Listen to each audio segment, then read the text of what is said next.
Hi, everybody. This is day 1313, and we so much going on behind the scenes. I know I say that every day, but that's the truth.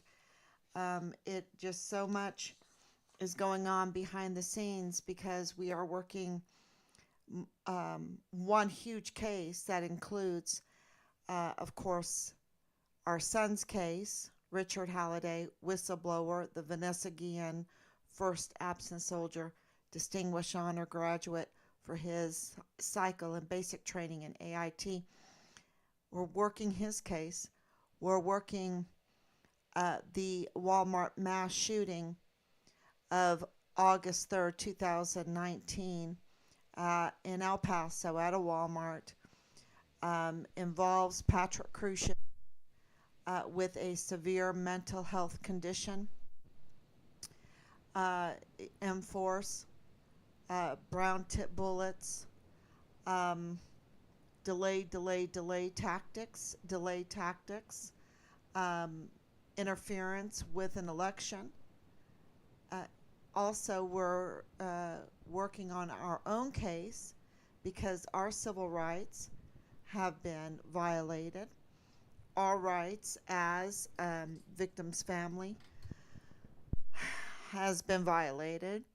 So, because of everything going on here, really, if you want to include uh, Glendon Oakley Jr. in this, because, when you are getting justice for Richard, and that means you're going to get justice for the victims of the August 3rd, 2019, which is August 3rd is Dallas Hart's birthday, um, mass shooting, right? When you get justice for them, that includes Glendon Oakley Jr. Absolutely. So uh, there's a lot to do. There's a lot of facets to this. It does include binational crime scene. It does include cartel. It does include leaders in our agencies and organizations that have been corrupted, that have um, been compromised, and have then compromised their subordinates, their team members. Absolutely. And that's why you see the witness intimidation. There's so much witness intimidation.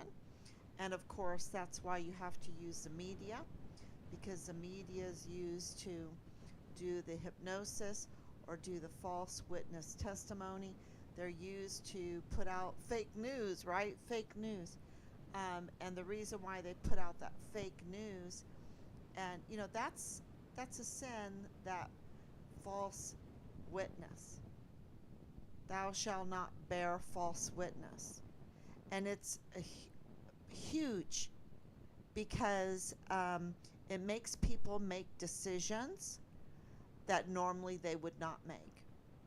And there is some breaking news that is a good example of that today, that I just read, that there is a victory for health workers and let me see, I think it was health workers. Um, See, dozens of police and health workers, including paramedics, have won a mammoth legal battle over mandatory vaccination orders after the Supreme Court declared they were unlawful.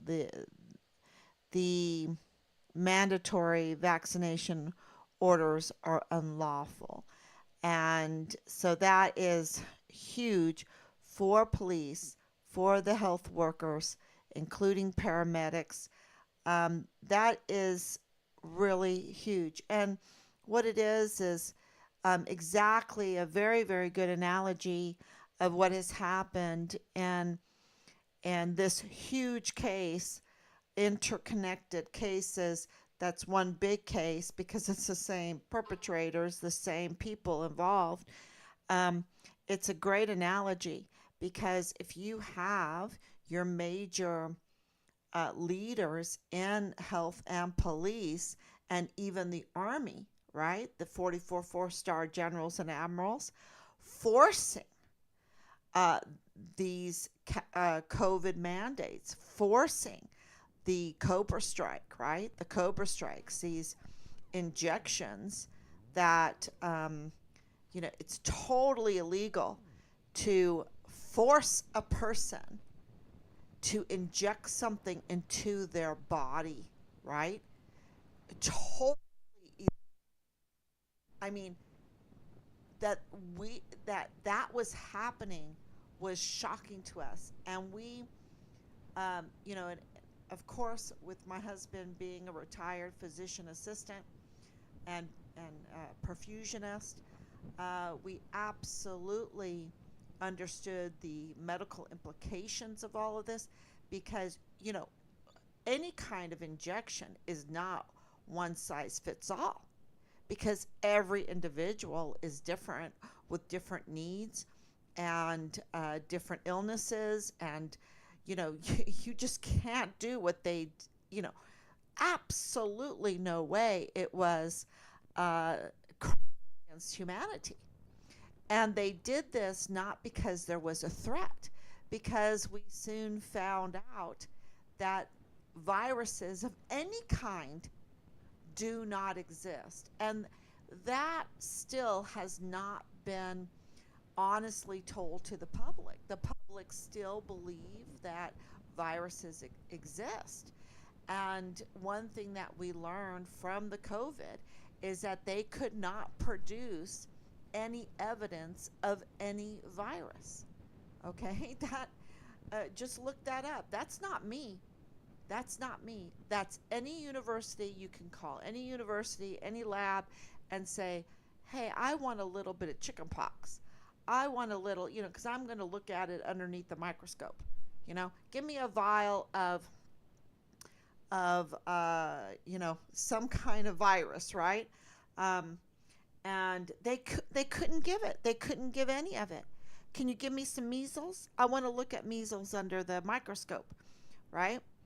Um, you know, they couldn't give it. So what is this saying? That they have been falsely identifying what these illnesses are. Because we absolutely know that we get chickenpox. We absolutely know that we get measles, or that people are having symptoms of some kind of health ailment, right? We know that. But all our lives, all through the media, they're telling us it's a virus and that we need some kind of injection so that we don't get it or whatever. And they can't produce it. They can't produce evidence of it. It's like it's a scam. They can't, so all these years that we could be researching what it really is and get truthful answers, we haven't been getting. And with this whole, and this is not me, okay? This is all research papers, all from the COVID group or from the virologists. The virologists around the world came together. This is, some people meant this COVID mandate thing for evil, but God meant it for good because it exposed not just this COVID, but other things. And, you can compare that to Richard's case and, you know, Richard is exposing the criminality there on Fort Bliss. And you know, they were looking into it. They were looking into it, and it's very interesting because at that time it was President Trump in the office. He was commander in chief, and so what were they looking into? What were they scrutinizing? What were they auditing on Fort Bliss? What were they doing? Because we know uh, all of our experiences from the witness testimonies that we received that they were auditing Fort Bliss, that they were looking into the activities of Clem Coward, of Matlock, okay? They were looking into the activities of Patrick Ernest Matlock. We know this, and they even delayed him being, uh, you know, pinned and active with his third star because he was being investigated, right? Or looked into or audited. And if you wonder who Matlock is, well, Bernabe took Matlock's place. So, you know, we know through all of this, and I haven't mentioned him so much, right? Uh, but, and it's because we have learned and we are absolutely convinced now because there's overwhelming hard evidence that let me see, I didn't even make sure that I was on. We have overwhelming hard evidence that Richard's case came before the Walmart case. Okay, so Matlock really means something now to us, as and of course Clem Coward. So because it's bigger than them, you know, just being derelict and not searching for Richard, thinking that Richard, you know, is, uh, walked away because maybe someone told him or something. But that's not what happened at all. So, just saying it gives me the shivers because I hope it doesn't get repeated because um, that is not, I see that I'm on there. So that's good. Okay. So thank you so much. Um, so yeah, it means a lot that Richard's case came first, that he was reporting crimes going on Fort Bliss. And it had to do with guns. We know that now because of going back and looking at journal entries. And the reason why we went back and looked at journal entries and our notes and what was going on at the time of Fort Bliss, and I'm just so glad that we recorded things and we wrote everything because, when you're in that situation, there's so much going on and you have so many emotions because, at that time we were getting calls, ransom calls. We were dealing with a lot of irregularities coming out of the CID and, of course, Fort Bliss. And at the same time, we were on the streets talking to a lot of people during our rallies to hear, about what was going on in the area and maybe hear something about Richard.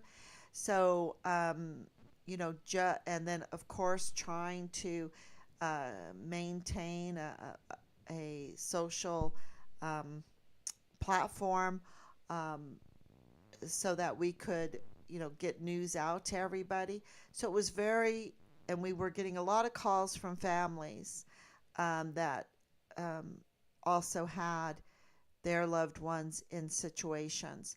So, and of course, we were surrounded uh, by um, political pundits or even FBI agents or DEA undercover or informants. Informants, I guess, is a good way to put it.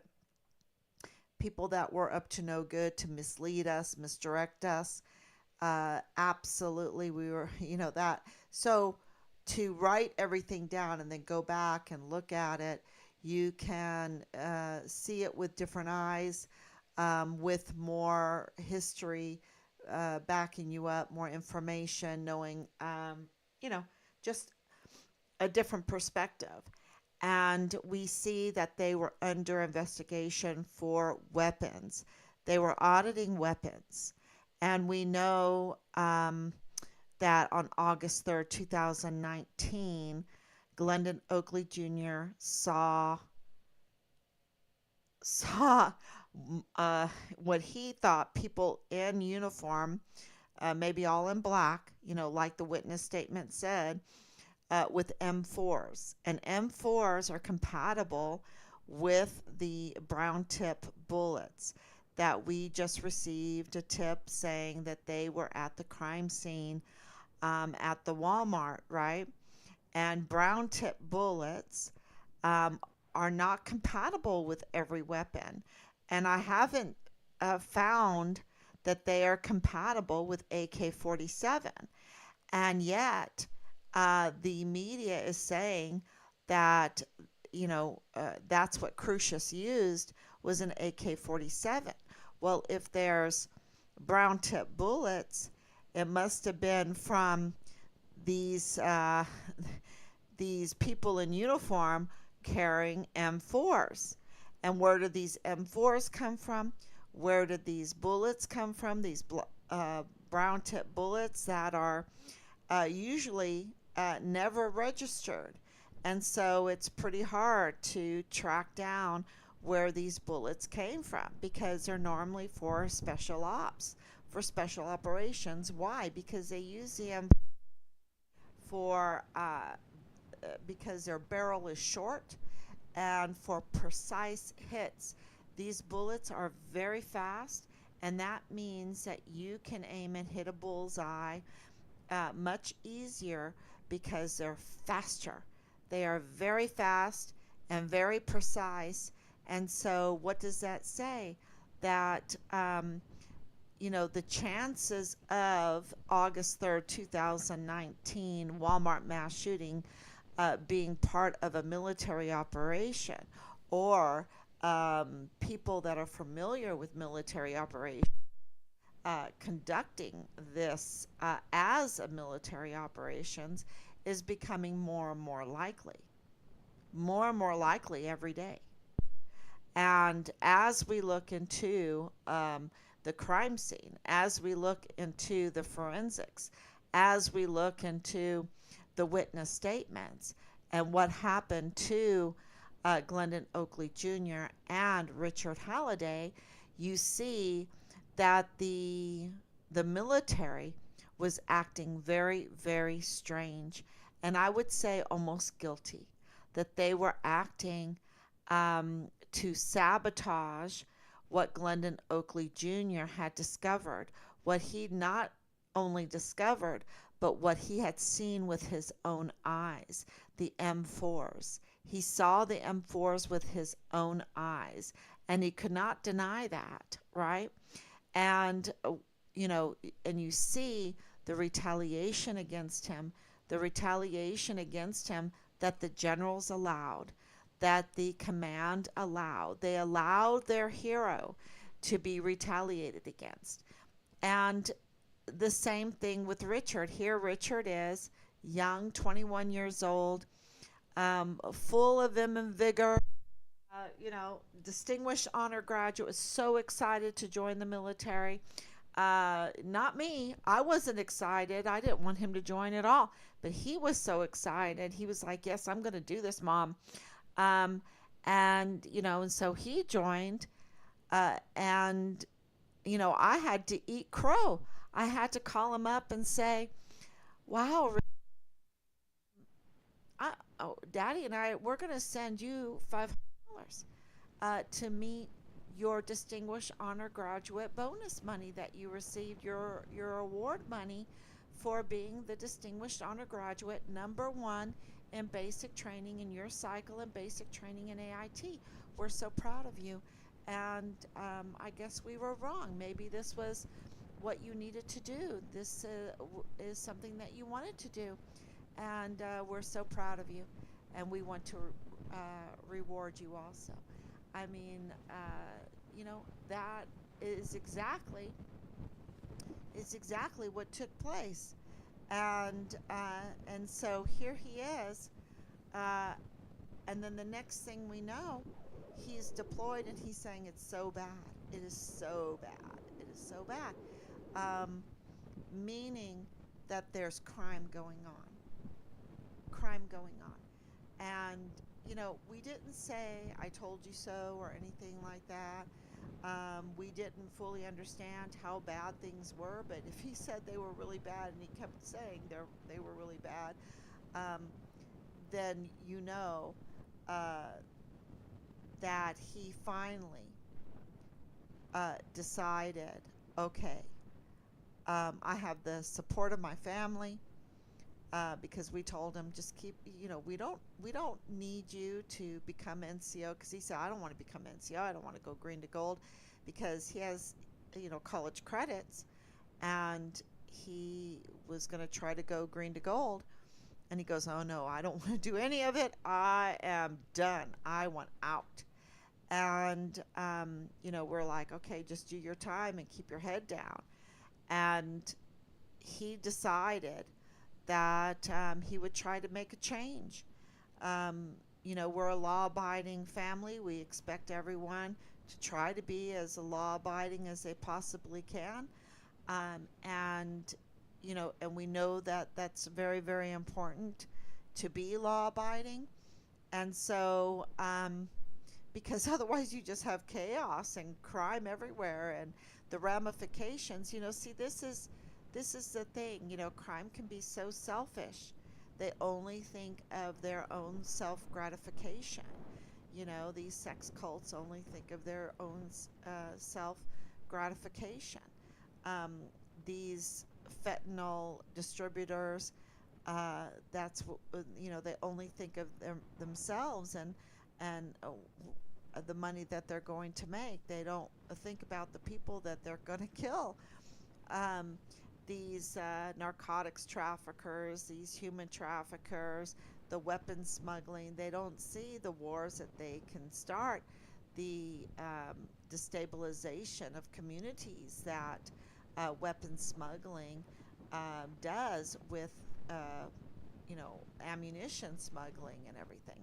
So, absolutely, they do not see where the dominoes go, right? Where the dominoes fall. They don't see it, and they're just very, very selfish. And so, we really pushed um, that kind the education of knowing the ramifications, knowing how that um, is damaging to a community, to other people.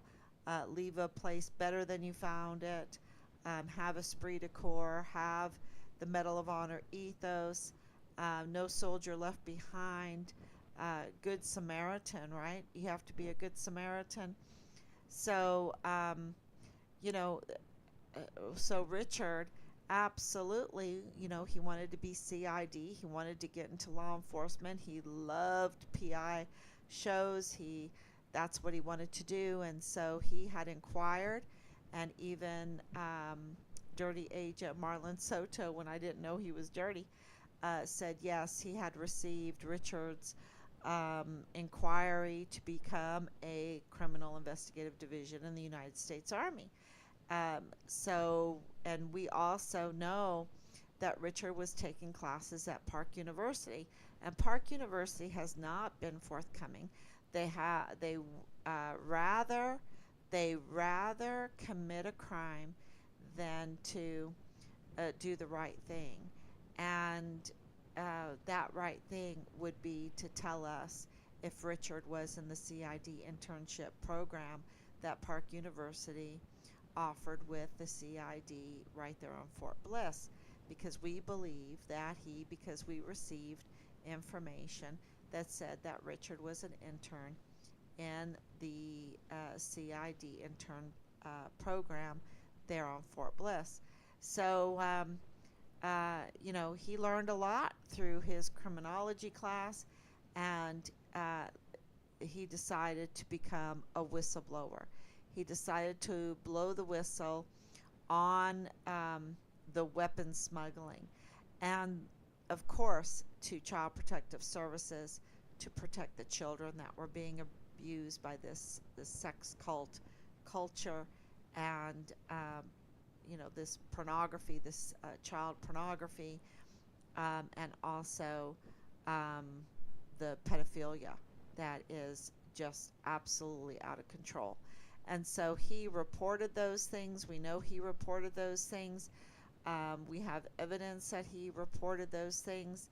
And, this is why the 800-page CID Veltri report avoided or washed Richard's file from PI Phil Waters' report, right? Because Phil Waters was absolutely in cahoots with the CID. He spent a lot of time talking to them. We have that all on record, and yet that was washed from Richard's record because it shows that Richard was a whistleblower. Okay, it is absolutely evidence that Richard was a whistleblower. And we have Brigadier General David Stewart, confirming that these were barracks that were being audited because they were flush with weapons, and that was CID Marlon Soto backed him up too and said the entire installation of Fort Bliss was under that kind of scrutiny. So Richard had, and of course we have the soldiers saying because of Halliday, the IG are all over the barracks. So, there was ample of evidence that Richard was blowing the whistle on the weapons, and that includes, of course, the ammunition smuggling. And the August 3rd, 2019, our investigative research has put forth information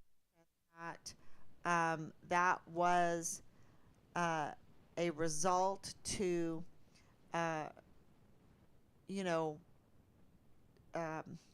distract. That's the word I want. Distract from Richard's whistleblowing.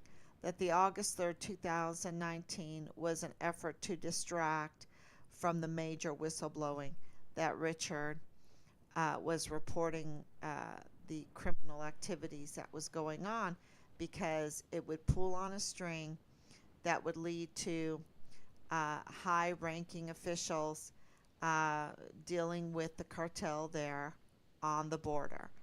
And so, yeah, that is, and they use that Walmart mass shooting to meet different objectives. And those objectives, of course, are specialized hits. Okay.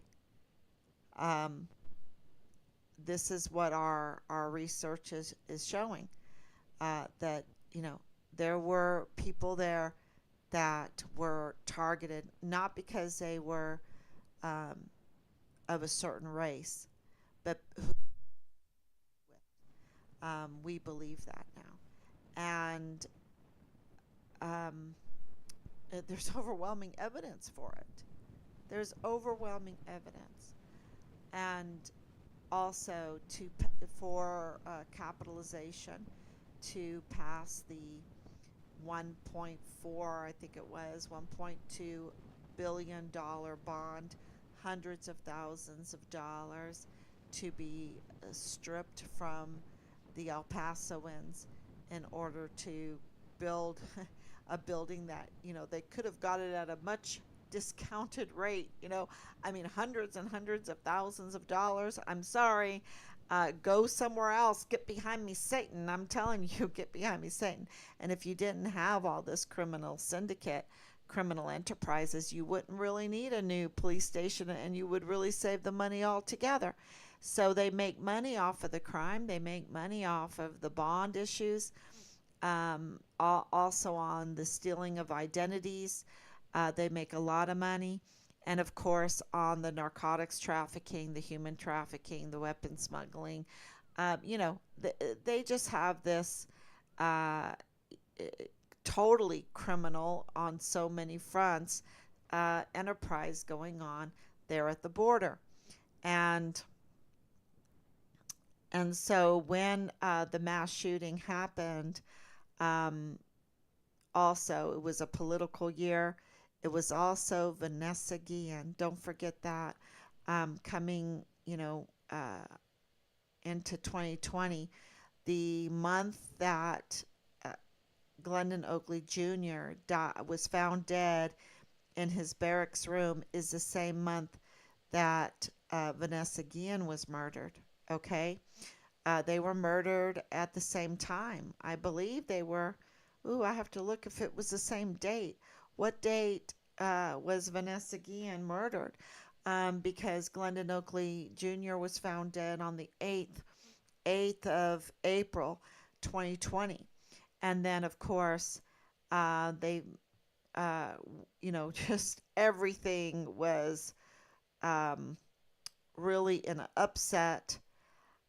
And in July, beginning of July, things were absolutely crazy because they found Vanessa Guillen's body.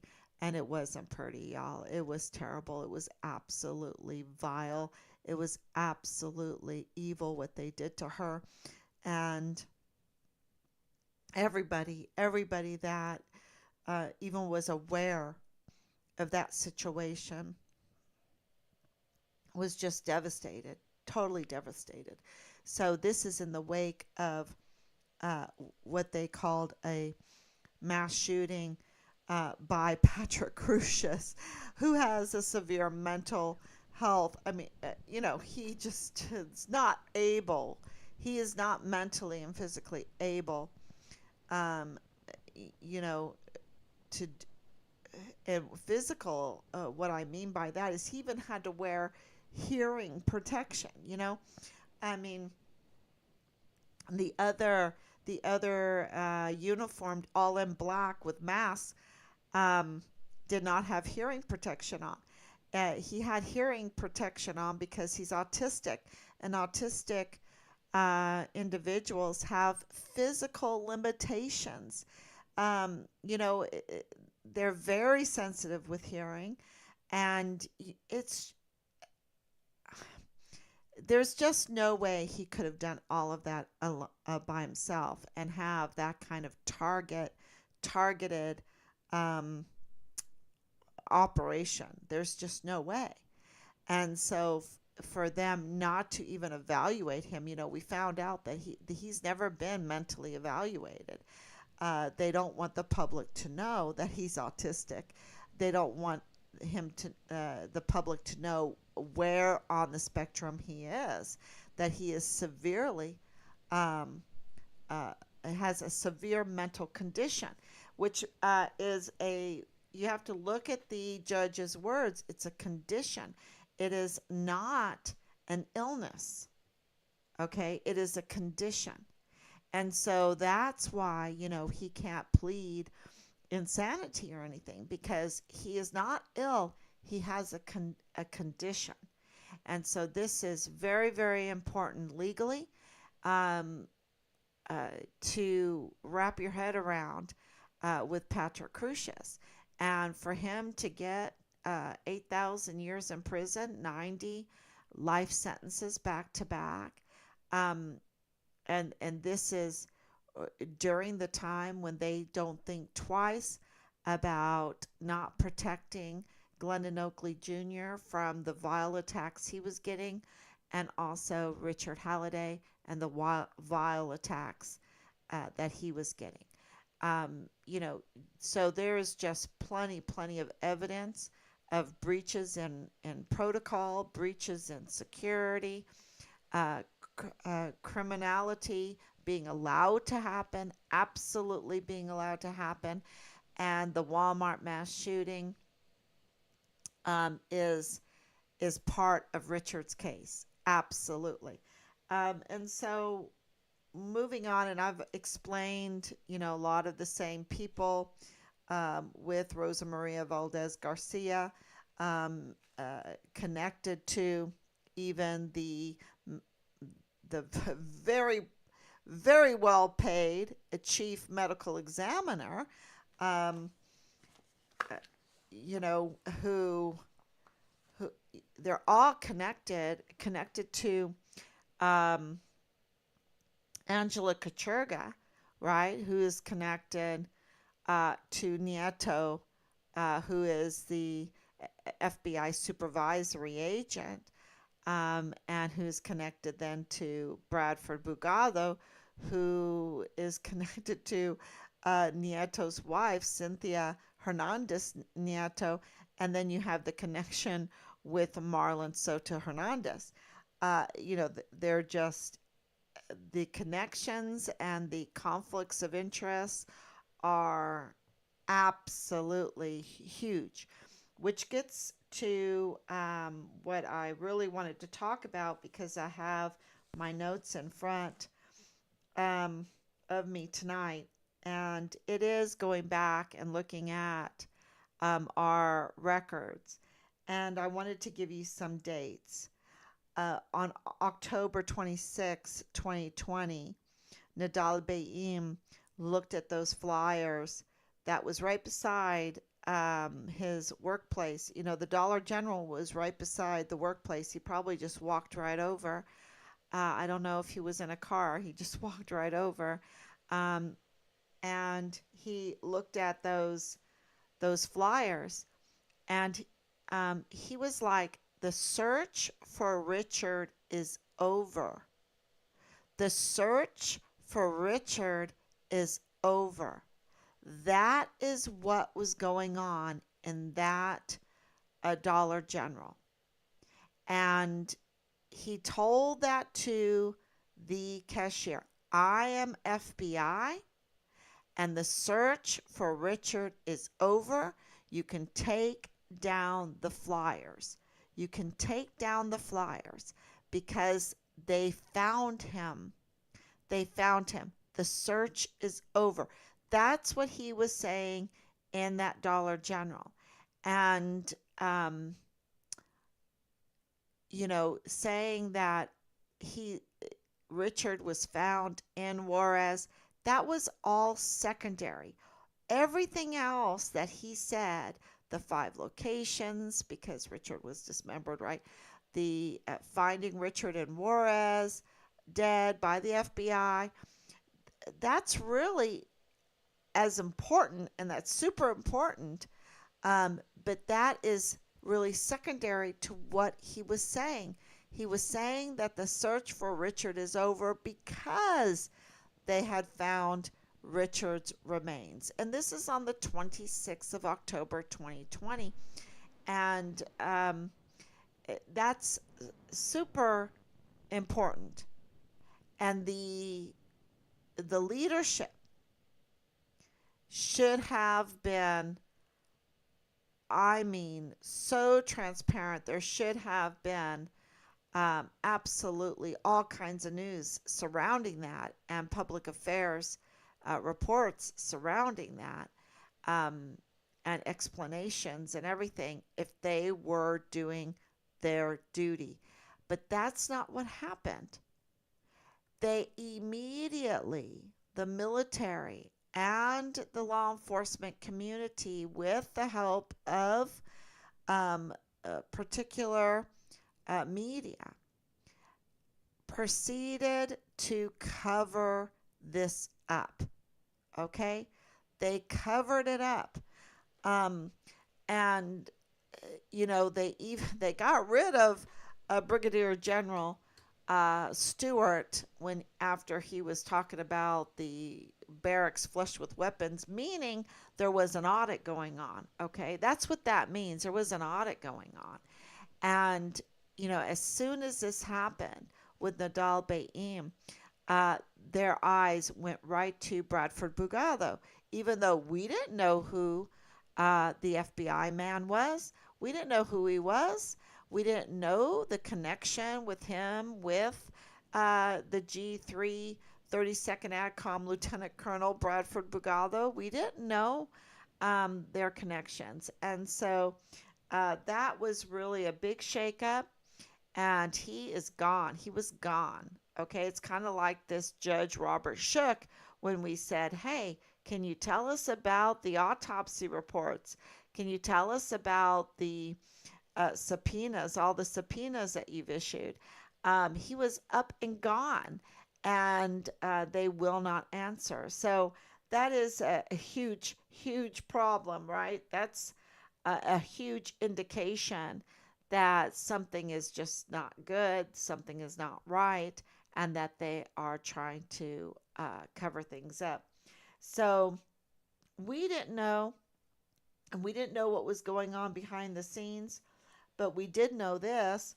We knew that the military, because we received the CCTV footage less than an hour after he had left because we were called. Um, and we also took a video of the employee there and her full witness testimony. So I think that that is very important because we gave that right away to the FBI and to the CID. That means we gave it to Nieto, we gave it to Zach Roberts, we gave it to Soto, and so that is uh, and the command. Okay, this was on October 26, 2020, and on on we were told in the following days that um, the FBI man that walked into the Dollar General store was just some guy, quote, just some guy watching. And really, he was like, this is just some crazy guy watching your Facebook live stream. That's all. Just some guy watching your Facebook live stream. And so, but we knew that that was baloney. We confronted them about that. It's on record that we confronted them about that.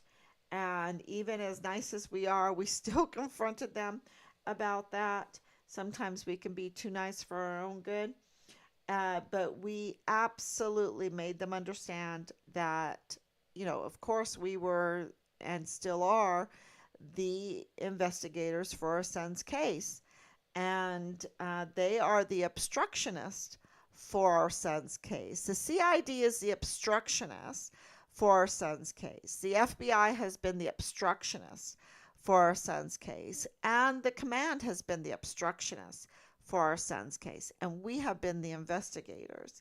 And so to kind of wade through that, and that's a good thing to kind of cut out of this live stream and put it out there, um, because that's absolutely 100%, 100% the truth. There is no false witness statement with that one. Um, so when they were just saying, "Oh, he's just some guy," we're like, "No way, no way is he just some guy." And we searched, and we had a meeting because there was a 15-6 going on, because soldiers were telling us that there was um, what do you call that, racketeering going on.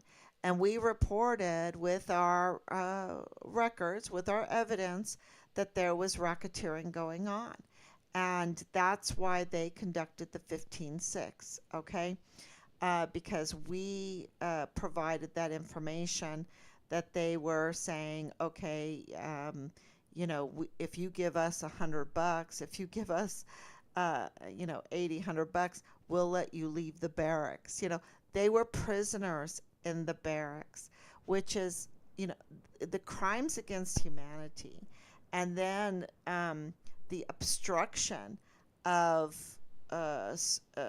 justice when it comes to what our soldiers were going through, what our service members were going through, is it's just, it was so bad. It was so bad. And of course, the police were going through it, and healthcare workers were going through it, the paramedics were going through it. But for our military service members, it was double.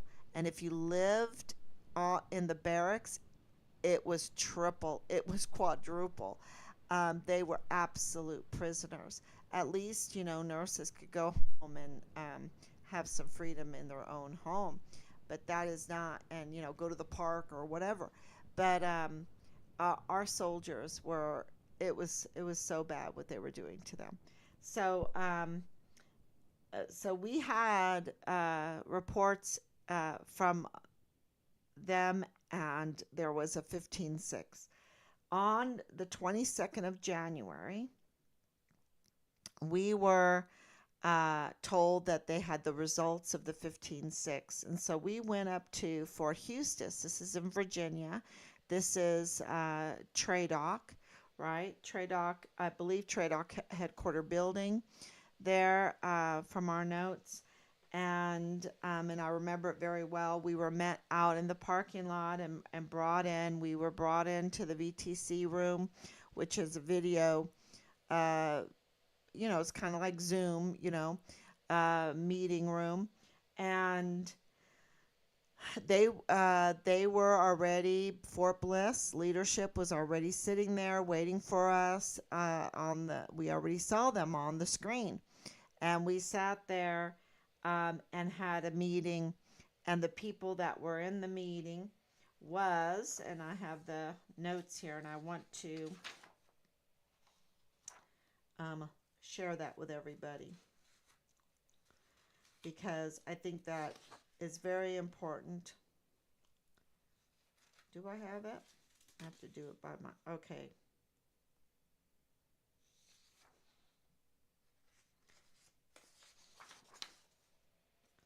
Maybe I don't have it.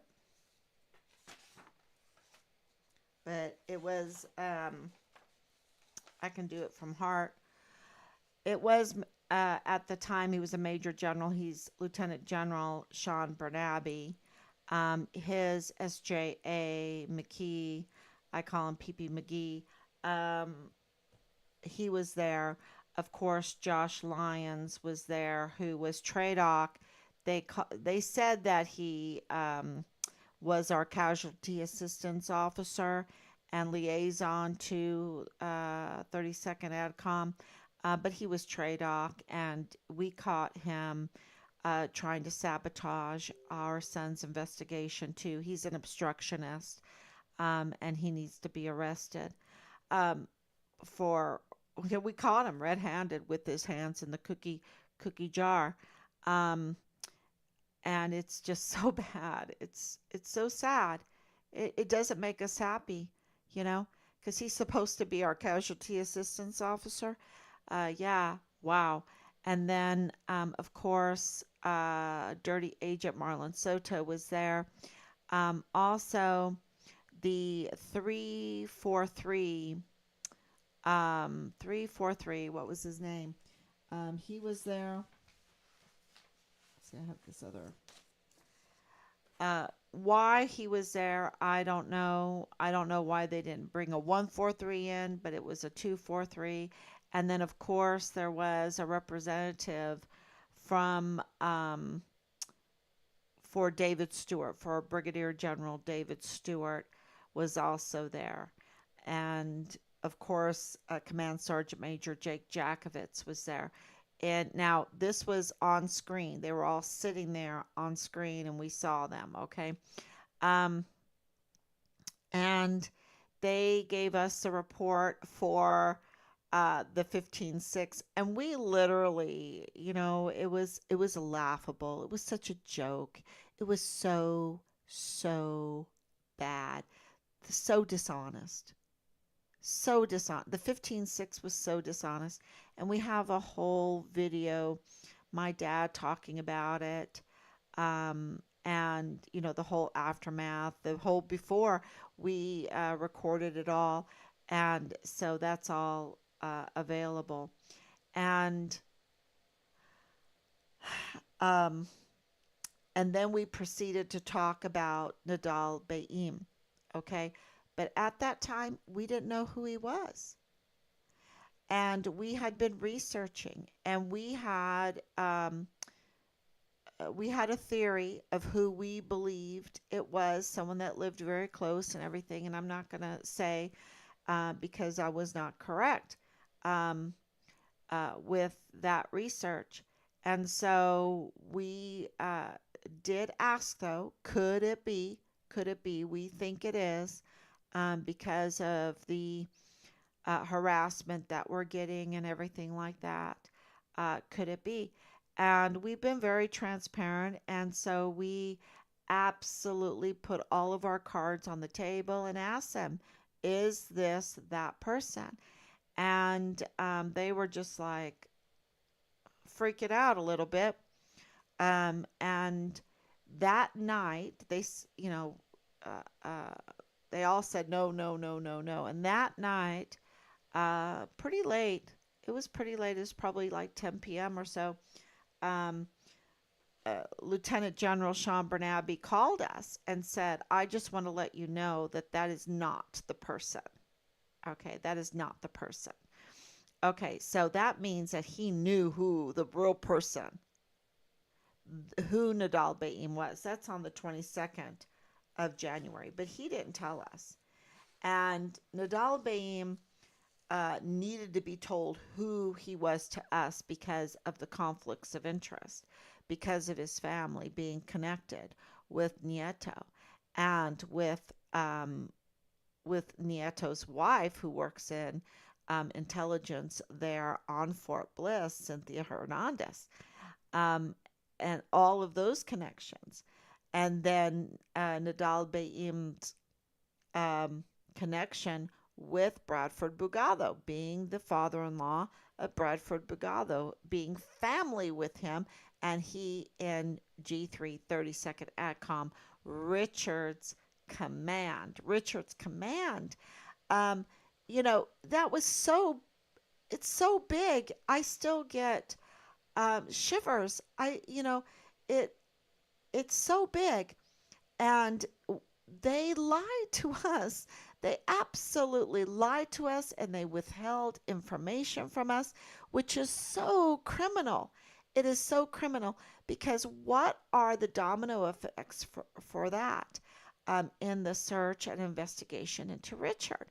When you have that kind of obstruction of justice, when you have that level, there's so many crimes and that are um, violated. I mean, so many laws that are violated by what they did. And you're talking about an SJA, you're talking about a CID, you're talking about a general, you're talking about really two generals and a command sergeant major that are absolutely engaged in this huge criminal activity.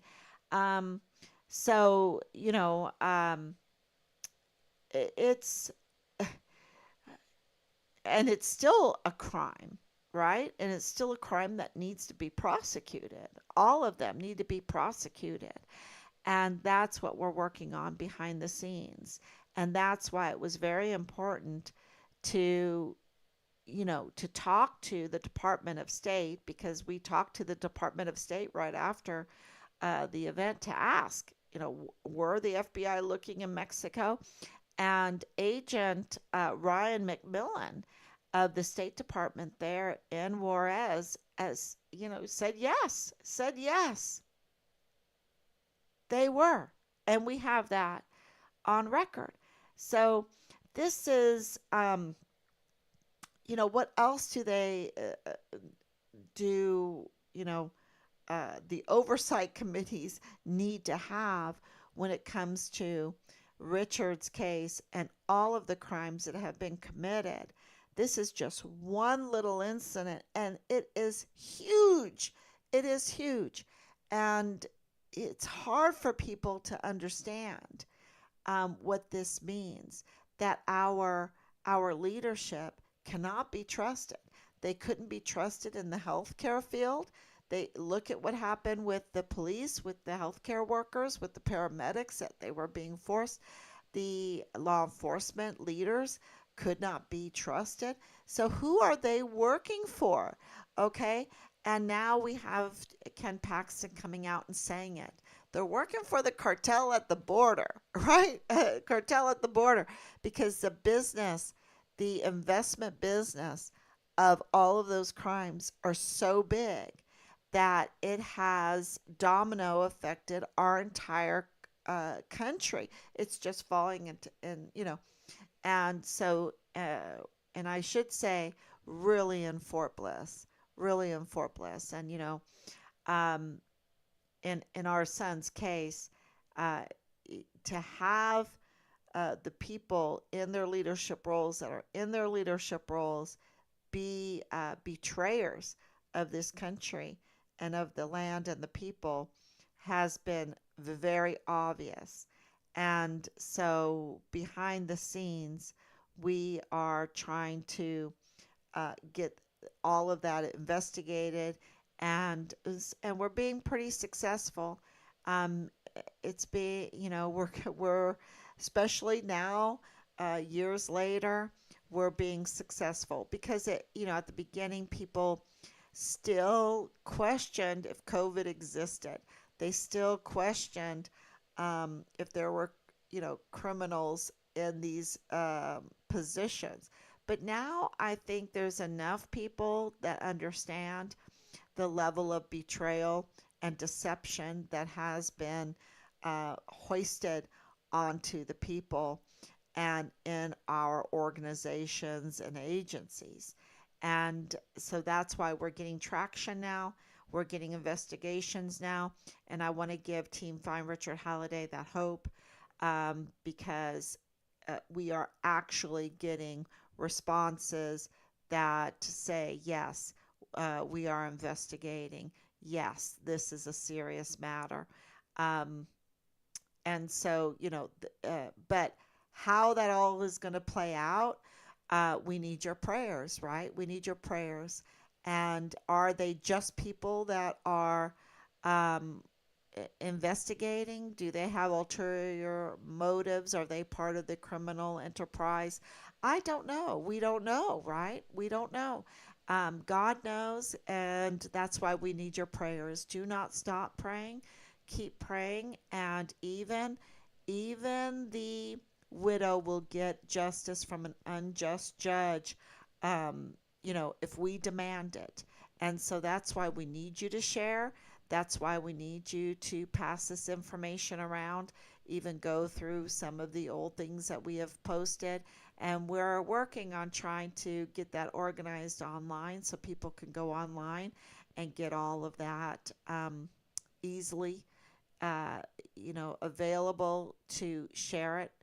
Um, and of course, going on to TikTok, there's a lot of recordings there that you can share.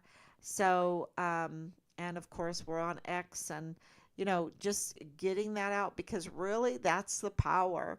That's the power that will drive them to do the right thing. And they need to be in the light. They need to be exposed and in the light.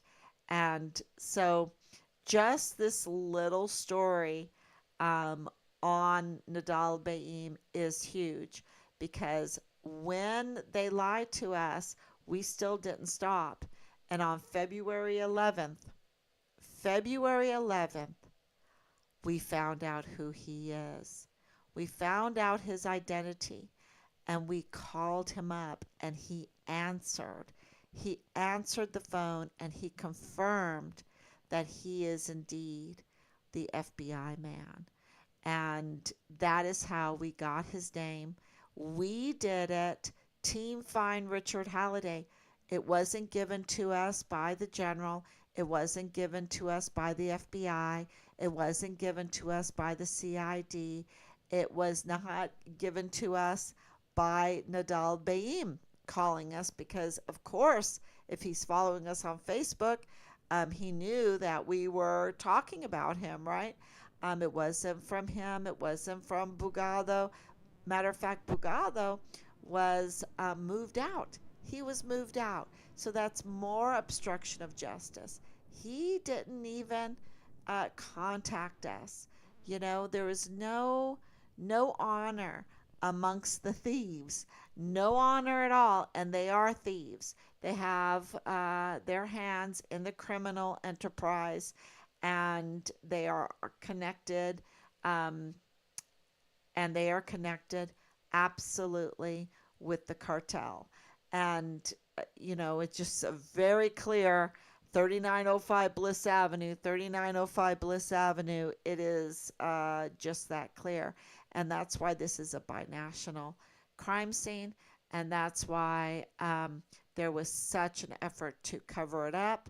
And we are, needing you to pray and needing you to share, share, share, and talk about it because um, we really have an opportunity here to get justice for Richard and have those dominoes fall, to get justice for Glendon Oakley Jr., to get justice for the victims of the mass shooting, to change the victims that are El Pasoans that were misled and taxed for this bond, and all the crime that has come to be because of the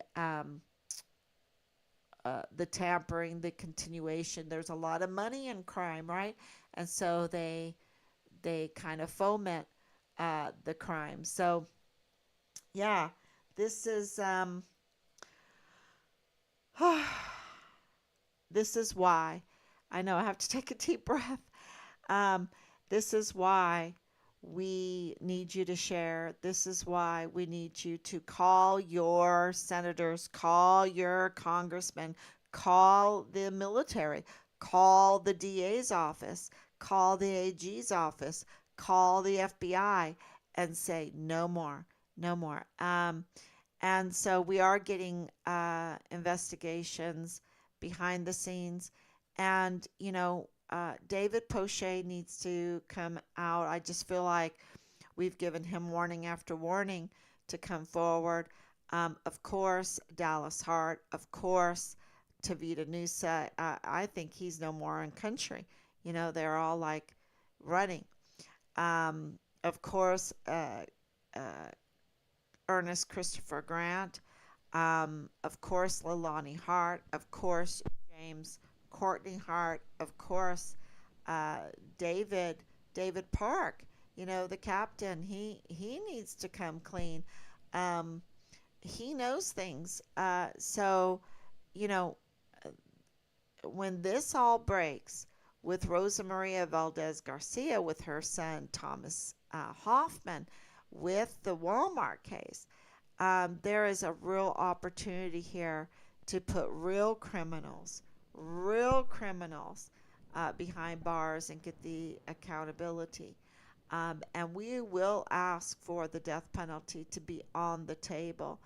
Absolutely an option for the dismemberment of the murder, the forced disappearance, which is kidnapping, the murder, the dismemberment, but also beforehand all the retaliation, and then in the aftermath, the smear campaign to discredit him, to tarnish his character. So this is unjustly so. So this is huge, and it really is. We just want to thank you all so much. And we will be back tomorrow. I'll be back tomorrow, God willing. And just please pray. Okay, everyone. Thank you so much. God bless you. And I'll see you then. Bye bye. Thank you, Grace, for coming on, for your prayers and love. Thank you.